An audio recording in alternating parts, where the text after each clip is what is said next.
گیدڑ کی موت آتی ہے شہر کو بھاگتا ہے. لاسٹ آخری ان کی امپورٹڈ حکومت کے ساتھ سے اس کے بعد امپورٹڈ حکومت گو وینٹ گون جا رہی ہے. اور دیکھیں اس وقت ان کو چاہیے کہ پوری طرح سے فوکس کریں اسلام زدگان کے لیے. عمران خان صاحب نے ہدایات جاری کر دی ہیں. چیف منسٹر پنجاب کو بھی کہا ہے اور چیف منسٹر خیبر پختونخوا کو بھی کہا ہے کہ پورا فوکس کر دیں اسلام زدگان کے اوپر. ہم نے کراچی کا جلسہ جو ہے وہ کینسل کر دیا، منسوخ کر دیا، اور سکھر کا جلسہ بھی ہم نے منسوخ کر دیا اسی سلسلے میں کہ اگلے 2-3 دن اس پہ فوکس کریں. پھر ہمارا پشاور میں جلسہ ہے اور اتوار کو، لیکن اس سے پہلے پورا فوکس یہ ہے کہ ہم لوگوں کو موبلائز کریں.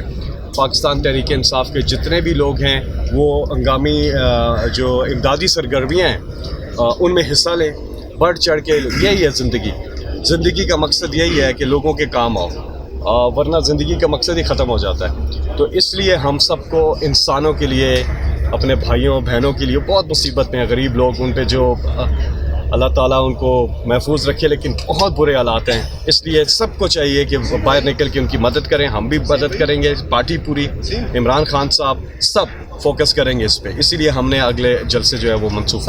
دیکھیں میں بار یہ بات کر چکا ہوں کہ وہ تقریر پوری سنی جائے. اس کا ایک کلپ سنیں گے تو اس میں سمجھ آپ کو نہیں آئے گی، تو وہ پوری تقریر سن لیں تو اس میں سمجھ آ جائے گی کہ بات کیا ہو رہی ہے. اور آج بھی میں یہ بات کرتا ہوں، آج سب وہ بات کر رہے ہیں کہ فیئر ٹرائل ہونا چاہیے، ٹھیک ہے نا. ان کو فیئر ٹرائل، ان کو صفائی کا موقع دیں.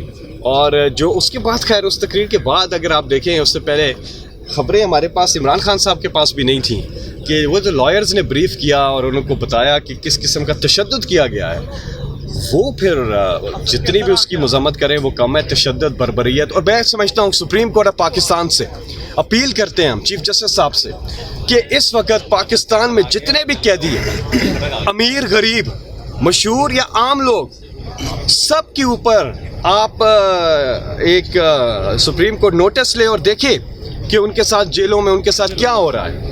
ان پہ تشدد ہو رہا ہے، بربریت. دیکھیں یہ بہت ضروری ہے.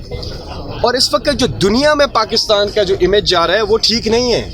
اس وقت گلوبلی جو بات ہو رہی ہے، فنڈامنٹل ہیومن رائٹس ہم نے پروٹیکٹ کرنے ہیں. We need to protect the fundamental human rights in Pakistan.